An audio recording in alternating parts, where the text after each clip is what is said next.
Good. Could I get some thumbs up that you're actually seeing my screen? Very good. Great. Okay. So this is really the project. So the theme of the webinar, building resilience through mindfulness, cold water exposure, and breath. And it's about my 8-day program, which will start on Sunday. And I'll tell you a little bit more about this at the end.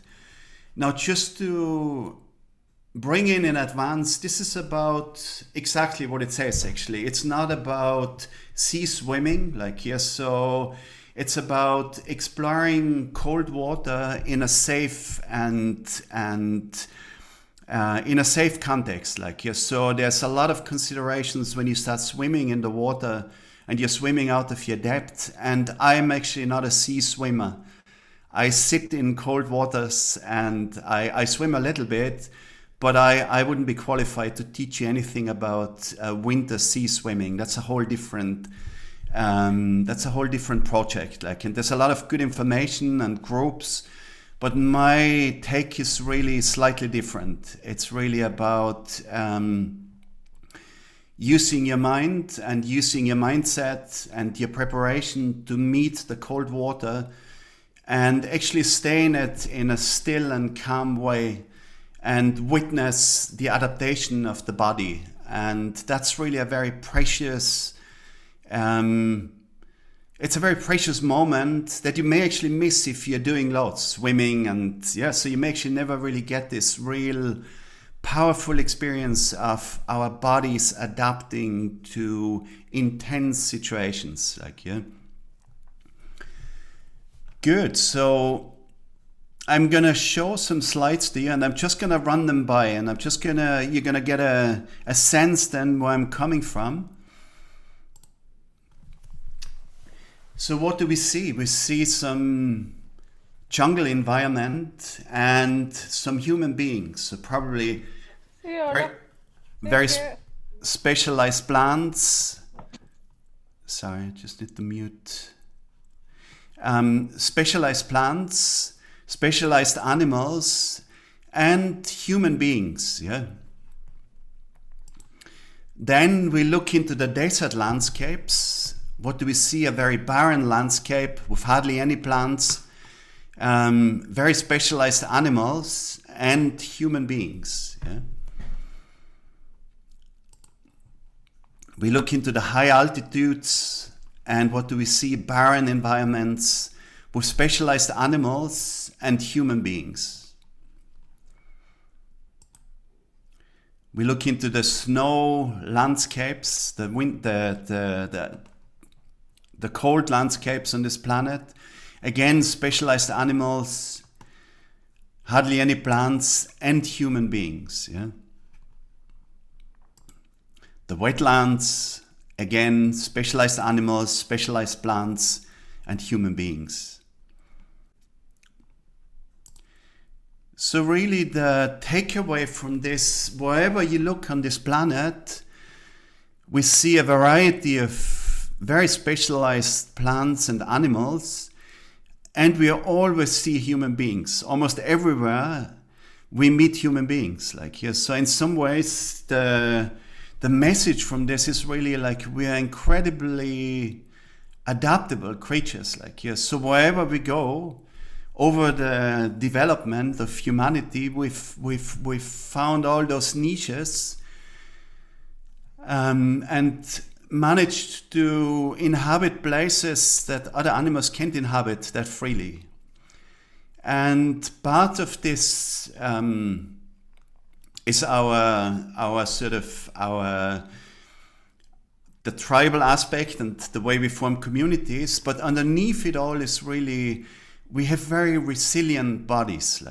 So our bodies can adapt to a very broad variety of foods, a very broad variety of temperatures, a very broad variety of living environments, which is quite unique, and it's a physiological phenomenon. And again, the next image. So living in nature and sort of evolving in the wild It's really about living and dying, about finding food to survive, about it's our physiology is basically developed and adapted to all those environments, and it's given us mechanisms that can deal with stress situations. Like this would be a very stressful situation for both animals actually. One in distress, trying to escape, and the other one in eustress, trying to catch the food for its young. And in some ways, like we've sort of evolved in those landscapes. We've been predator and prey, and our nervous systems actually, they hold all those, I suppose they hold all those patterns and all those reflexes that we call fight, flight, or rest and digest. Yeah. So in those reflexes, they've evolved over a long period of time living in the wild, basically.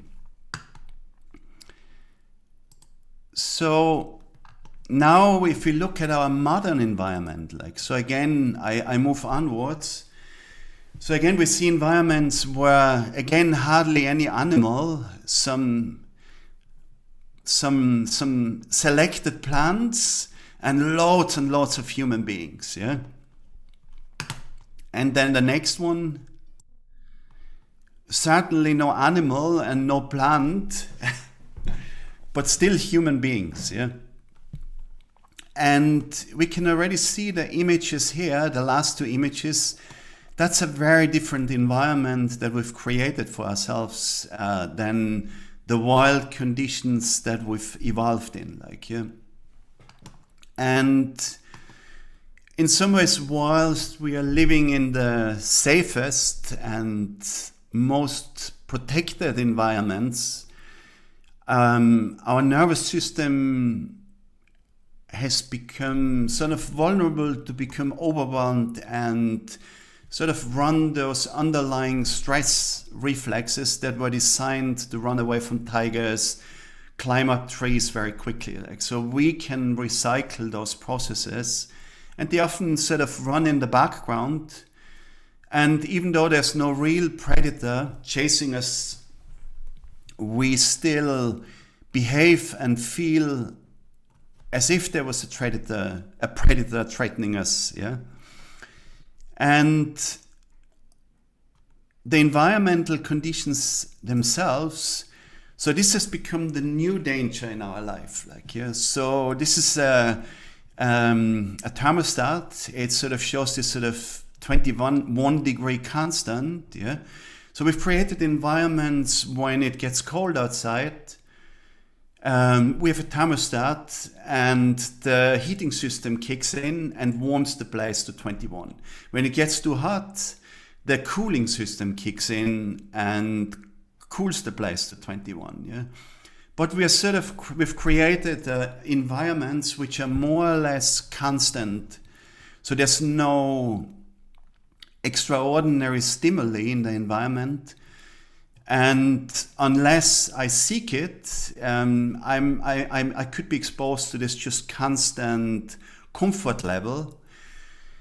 And it's actually shown to be not so beneficial for our physiology. Like, so it's like our physiology has evolved, and it needs to be stressed to a degree in a real way. Like, it needs to be stressed by the environment to continuously adapt to new situations. Like, yeah, if we switch the thermostat to 21 degrees, we lose out on the ability to adapt. So if the temperature drops and the heating system doesn't work, we are miserable. Like, our bodies don't warm up. We shiver. We feel out of sorts, and we find it difficult to regain comfort outside of that small spectrum, like, yeah.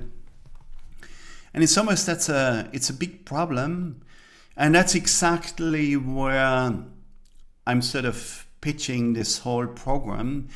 It's good to stimulate our body and stimulate our bodies and use our mind and our body to meet intense stimuli and adapt to them. It's been proven a really beneficial feature, helping our physiology to adapt better again. Yeah. Good. So, and very often it shifts us out of those abstract stresses, like, yeah. So basically what's going on there is not a wild tiger invading the space and chasing the poor man down the road. It's all those issues that we may even call, that's just our normal life, like, yeah. So situations around all those stresses that we create in a way as a society. And then in the midst of it all, there's a physiology which is acting in exactly the same way as if a tiger was chasing the man down the street, but there's no tiger to run away from. So that's the disadvantage in a way.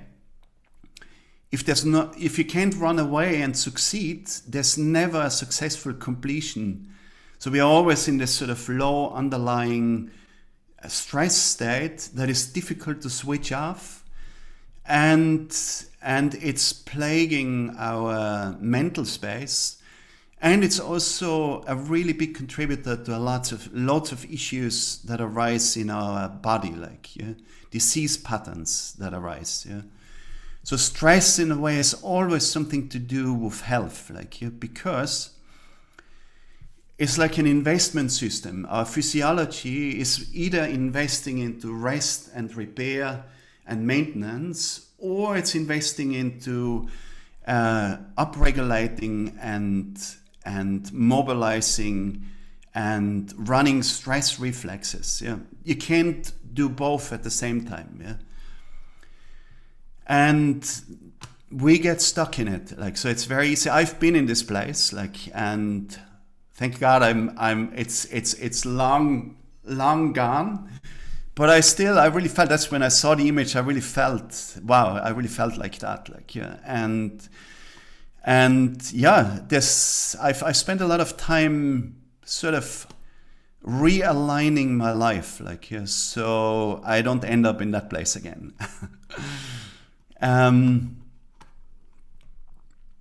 Good. So this, you don't have to read it. I'm just going to show you and explain it. This is the phenomena. So we are looking at the big burdens on health in both the developing and the developed countries, like, yeah. And on the left, we can see, like, I just stood in front of this in a lecture and noticed, it just came to me, wow, on the left, the developing world, most of the issues come from the outside in. A difficult environment, respiratory infections, HIV, diarrhea, childhood disorders, sort of malnutrition, malaria. And in some ways, when you look at the developed world, like where we've sort of successfully created resistance to all those issues and created environments where those issues don't occur anymore, it's all from the inside out, like heart disease, depressive illness, cerebrovascular disease, alcohol use disorder, dementia, and so on and so forth. A lot of those issues are actually, they are self-destructive issues in a way, like, yeah. And part of those conditions are actually fueled by stressful inner environments, like, yeah. So if there's a lingering stress inside and it doesn't go away, eventually our physiology will become maladaptive, and we start to create, or it starts to create, a lot of problems.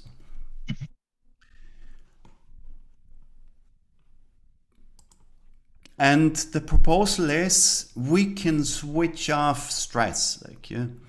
And usually I'm always lecturing and speaking on the parasympathetic nervous system, calming things down, helping people to calm down. So now I'm speaking, well, we can actually also use stress. Yeah? So we can use a real stressor in a safe context to actually create an enormously transformative shift in our physiology. So we can switch off low-level stress by actually embracing and facing a manageable stress that we can easily meet if we are prepared and focused, and it can do lots of good things for us.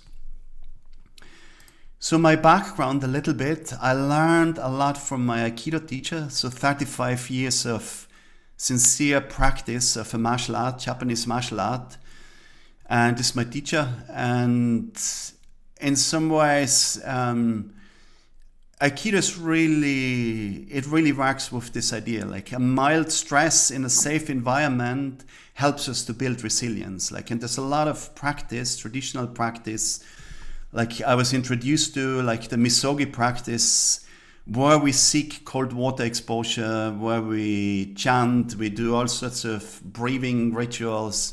So I've studied for many years, and it's brought me a long way. And more recently, I've also been inspired by Wim Hof. Like a lot of you have heard about him. He's probably the symbol for cold and how to meet the cold. We'll go for one later on. And on it just now. No, it's too early. Maybe about 9. sorry, I just need to mute people again.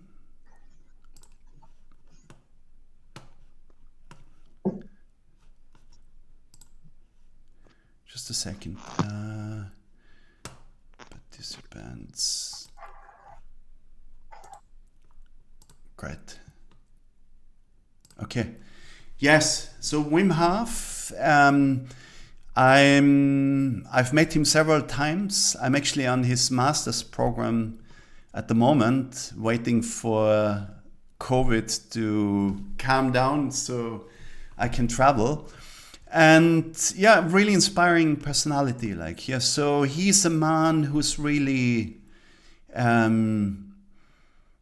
he set new standards in relation to what science thought was possible to do with a human body. And I think he holds about 23 or 24 world records in extreme temperature exposure. And that's impressive. But I think what's much more impressive is really what he's done with it. Yeah, so he's created actually a movement, an amazing health movement, the Wim Hof method, inspiring many, many people to actually embrace this and to follow this path, not to the extreme, but really to reinstate health and well-being. So I really like his statement. Everybody deserves to be happy, healthy, and strong. And yes, a great guy and big inspiration.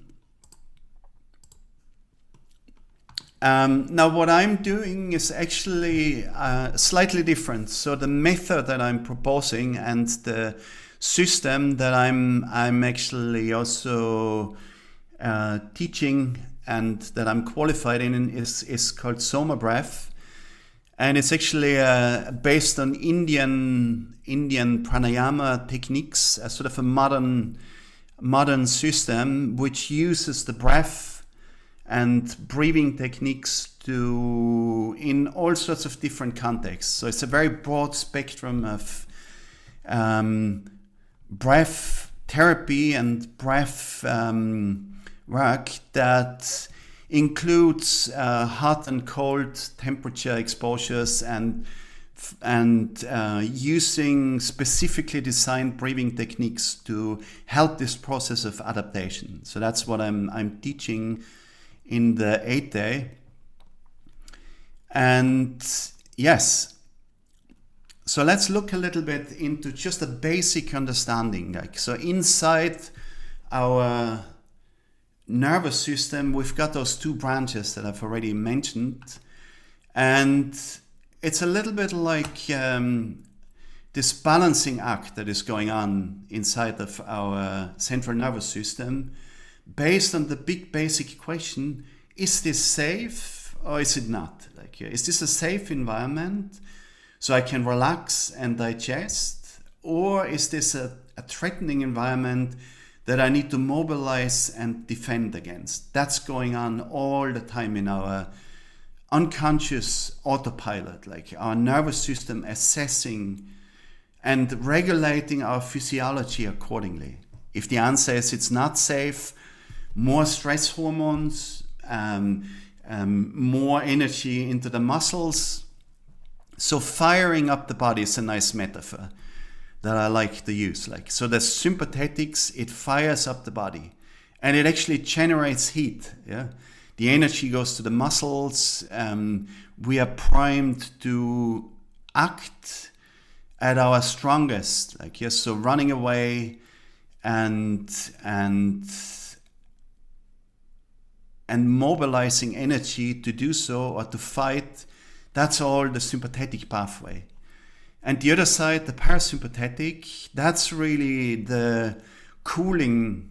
So in its extreme form, you could say, well, it leads to freezing, metaphorically, of course. And on the other side, in its extreme form, it leads to overheating. Like, yes, so I can be over aroused, or I can be completely underwhelmed and frozen. Like, yeah. And ideally, we need both systems. Like, yeah, so we need both those. A fluid regulation is really what we want, like where we can upregulate, downregulate, manage all the life circumstances and situations in the most efficient and fluidly regulated way. That's a healthy nervous system, like when this happens. If I need to mobilize, yes, let's bring it on. If I need to calm down, I can just sit down, I can relax, I can switch down. Now I say I can switch down is I can reach a state where my nervous system puts me into rest and digest mode, which is actually, if you think about it a little bit, the left side, so the sympathetic, is about releasing energy into the environment. Like, yes, so it's wonderful to run, to mobilize, to let out all this energy. And the parasympathetic branch is about energy conservation. It's about digesting, uptake of nutrients, lung care maintenance, immune system, all the stuff we need for a good, healthy life. Like, yeah. And a lot of times when the nervous system gets out of balance, we start to struggle. Like, yeah, our mental states struggle, and then also our health begins to struggle if it doesn't reset accordingly. And so for this program, what I'm talking about, there's a lot of good tools, breathing tools, calming tools, stress reduction tools. But for this program, we're actually gonna look into this sympathetic nervous system, and we're going to learn to make stress work for us in a way. Like, that's really the aim. Yeah? So don't become victim of stress, but we can create situations where stress can help us to reset, and afterwards we experience this deep relaxation. Like, yeah. So again, this is a metaphor. The sympathetic, the energy is really the muscles and the mobilization of the body physiology that it sort of targets. And then on the inside, of course, all the metabolic processes, the heart rate, the breathing rate, the dilation of the blood vessels, like all of this choreography goes on inside our bodies, and sometimes we don't even notice that they're switched on. But we can learn to regulate and turn things on and off at will. Like that's the big interesting aspect. Like not by communicating in the English language, but by listening to our bodies and learning to regulate within. Okay, so this is actually a hugely important. The two I suppose the two sides of stress, like so we've got de-stress, and we may call it negative stress, and we have eustress, like and that is positive stress, like, and it all depends on the context and on the modulation, how much of it and what is the context of it that I'm experiencing it. And really what I'm promoting is that's a good thing. We need to be stressed. We need some stress to keep us healthy, happy and strong. And eustress is really the type of stress that even when we are squeezed slightly, we can still smile in the midst of it. We are still able to deal with life. We are in a positive mindset. And there's a huge difference. So those two images, they're a metaphor for a positive or negative stress. Like so it's hugely different if I'm running towards or running away from. Like I'm sure we all know both of those situations. When I'm running towards my goals. I'm running towards my inspirations. I'm running towards that which promotes me in life, like And if I'm running away, it's totally the other way. It feels different. I'm escaping from threat. There's a sense of tunnel vision. There are no goals other than to escape the situation. And it's a narrow-minded and overwhelming being state in a way, like And what we are going to cultivate, what I'm proposing, is really learning to move towards something. Now, again, we can see somebody running. Running is a stressful experience. Like running is stressful on the body. We are initiating stress. Now, again, if we direct this stress and run towards our goals, we thrive, But here the same stress in a negative context, it over a long period of time, it wears down our physiology, it's unhealthy. We get all the stress hormones that we don't want, those long-term stress hormones like cortisol. We don't want them circulating in our inner landscape all the time. Like they're great in short spikes. They are very bad if they don't stop. Like so just think about a cortisol cream. Whenever you go to the pharmacy, say, "Can I have a cortisol cream, please?" Say, "Oh, please don't use it too long." Like so straight away, cortisol is great. It can make all sorts of things disappear temporarily, often. But if you do it all the time, it wrecks it's bad for the body. There's side effects, and it's the same. Cortisol is produced, particularly if the stress doesn't switch off. Good. So let's continue. Okay. Yes. So again, what we get to is this big question: is it safe or is it dangerous? And it's such an important question. So it doesn't say is it easy or is it difficult. It says is it safe or is it dangerous? And easy danger is just as bad as or it's also bad. Like as hard danger is also bad, but difficult safety and easy safety. So difficult safety is also really important. So that's the safety we hold when we push the boundaries a little bit, like when we extend our capacity. And it's all down to mindset, really, and circumstances. Am I in control? Am I the captain in my ship, of my ship, or am I being chased?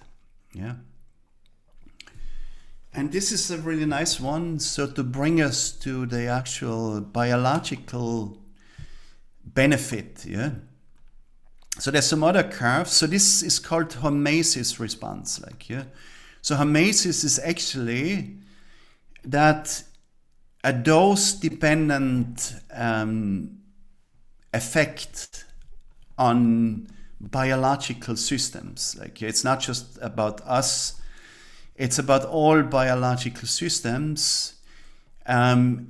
You can use a stressor or a toxin, for example, and in small doses, it can actually be beneficial to the biology. And then the beneficial results, they get lost, and the higher the dose. And then after, if the dose is increased more and more, it becomes harmful. And this is exactly the way we will be learning to look at stress. If I'm in control, if I'm the captain, I've got it. I'm on the intensity dial, and I just dose it in the right way. It's incredibly beneficial. So finding the sweet spot, all is well. Then overdoing it, okay, I don't get any more from it, so why should I do it? It's enough to get the benefit. If I really overdo it, I start doing harm. And it's exactly the same with the cold and with the breath and with all the aspects in life. So the right dosage and something difficult can be of great benefit, and bring us to a completely different mindset. That's the amazing thing about it as well. So what I'm going to give you now is just a little introduction into so there's 3 ingredients in this program, So the first ingredient is stimulating breathing, So basically, if we first of all, it's a consciousness of the breath, and then using the breath to stimulate a preparation to a stressful situation, So you may call it stress breathing or stimulating breath. I see it a little bit again. The metaphor is we are lighting the fire, so we are firing up the body. We can actually generate, for a short period of time, we can change the alkalinity of the body. So from acidity to more alkaline. We can do all sorts of, release all sorts of hormones that prepare us for meeting a stressful stimuli like the cold. And this is just by sitting calmly and breathing. And that's the beauty of our breath. So the first ingredient, rhythmical breathing, so continuous rhythmical breathing, lighting the fire. The second ingredient is really one of the most important. I think if I was to sell the most important thing, we have to learn to breathe less. Most of us, I'm actually included. I had to relearn my breath, because years of stress has actually created a breathing disorder. And it took me a while to figure it out even. But learning to hold our breath and to manage with low oxygen intake, extending the comfort zone in a low oxygen intake environment, helps us to reset our breathing patterns. So that's the long-term benefit really that you get if you engage with your breath. Like, if you use this ability to, I can pause my breath, I can breathe out, and maybe a lot of you are used to it. You probably took a dive into a beautiful ocean landscape and maybe went down and held your breath to look at the beautiful scenery. Like, so we have this capacity, and this, we will be practicing this capacity. So healthy adults should be able to hold their breath for at least 30 seconds without any big preparation. Now, if we're in anxiety states and or if you have a breathing disorder, sleep apnea, snoring, all this type of stuff, very often we won't be able to hold our breath. A lot of people can't hold their breath for more than a few seconds and they already start to panic. Yeah? And it's got nothing to do with the body needing more oxygen. It's just a habit that the brain cannot tolerate the CO2 levels because the breathing patterns were dysfunctional for some time. And there's a lot of good science, a lot of good research on this, and it's one of the big discoveries, really, or rediscoveries of what ancient yogis knew thousands of years ago. Like, yeah, so there's nothing new really in all those techniques. They've all been explored in great detail in yogic traditions. And then the third ingredient, oh yes, so this as a metaphor. So lighting the fire and then withdrawing the oxygen. So imagine when you put more oxygen, you fire up the fire, you amplify it.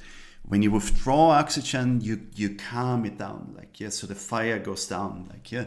And this sort of shift and this holding, rhythmical breathing and holding really resets a lot of things in our physiology and in our mind as well. And then the third is exploring the cold. Yeah? And this is Wim in his little ice bath in his garden. The cold is a warm friend who I hold dear. And yes, so that's the third element, learning to explore the cold in a safe way. Like, now this is not immediately running down and jumping into the sea if you've never done it. This is starting with small doses, like starting with a cold shower, turning the dial from lukewarm or warm down to cold, like, yeah, and increasing the dose gradually over the days, like, yeah, and also getting some really good breath tools to prepare for this.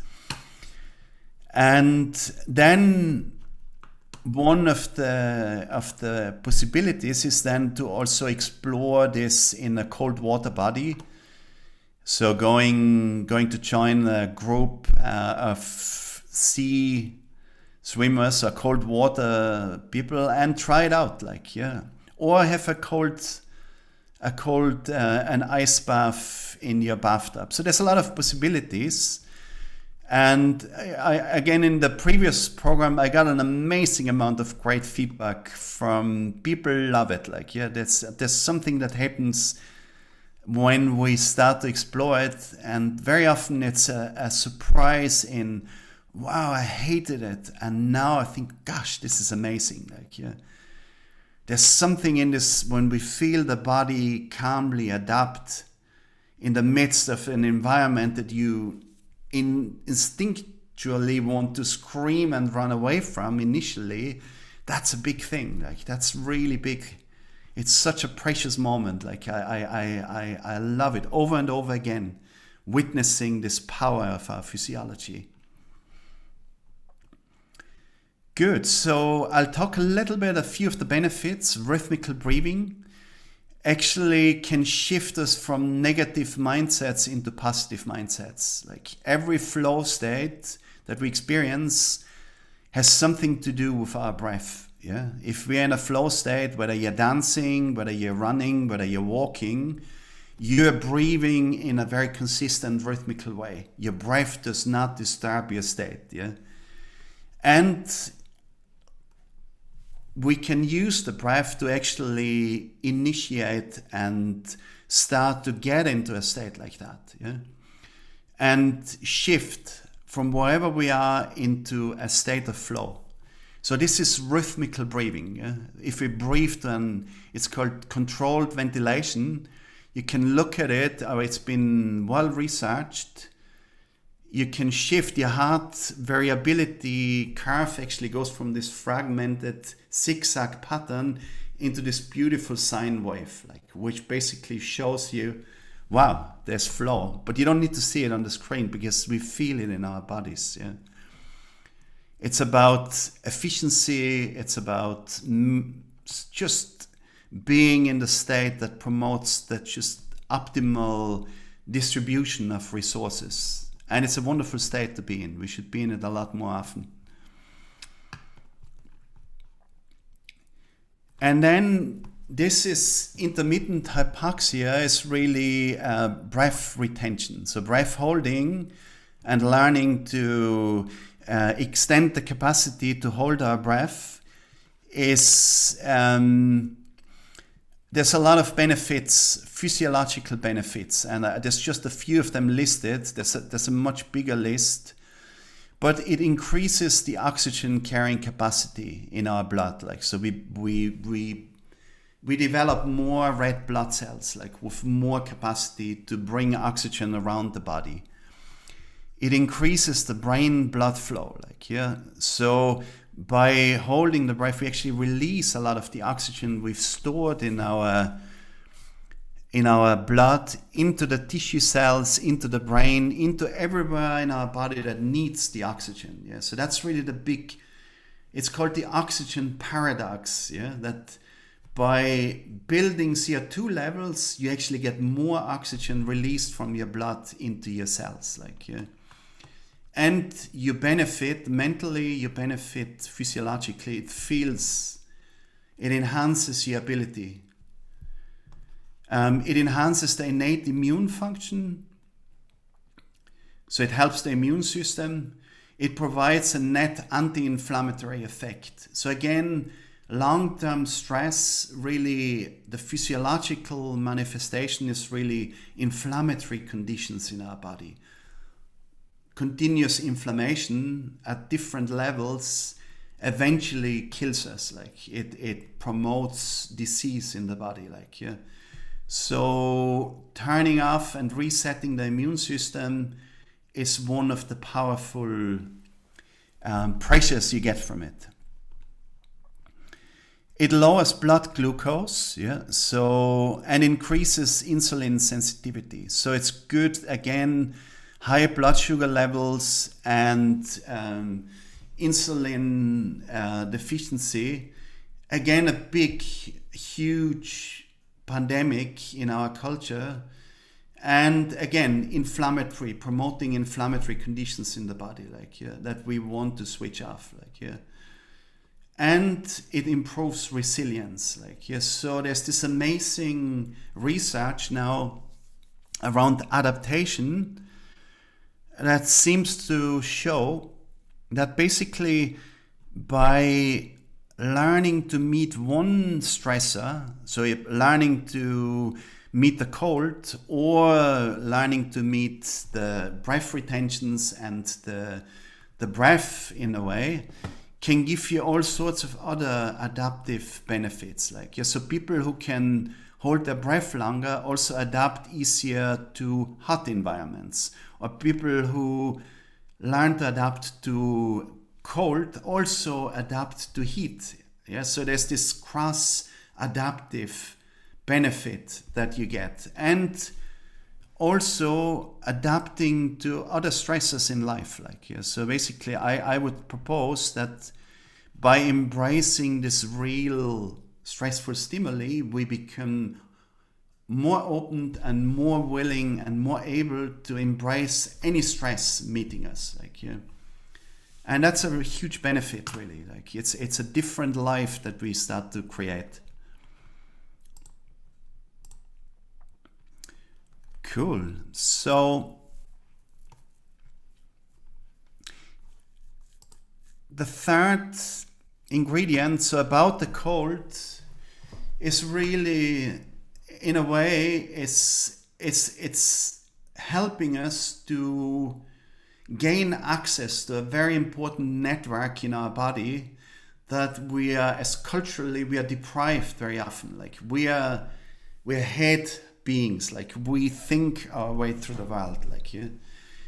So this is the interceptive network, is really the neurology that helps us to feel our way into the world, feel our bodies. I can feel my heart beating. I can feel subtle sensations in my body that we maybe frame as I feel energy moving in my body. But really it's about subtle background sensations like peristalsis, feeling our digestion, feeling subtle changes in our physiology, and learning to be attentive to those signals from the body.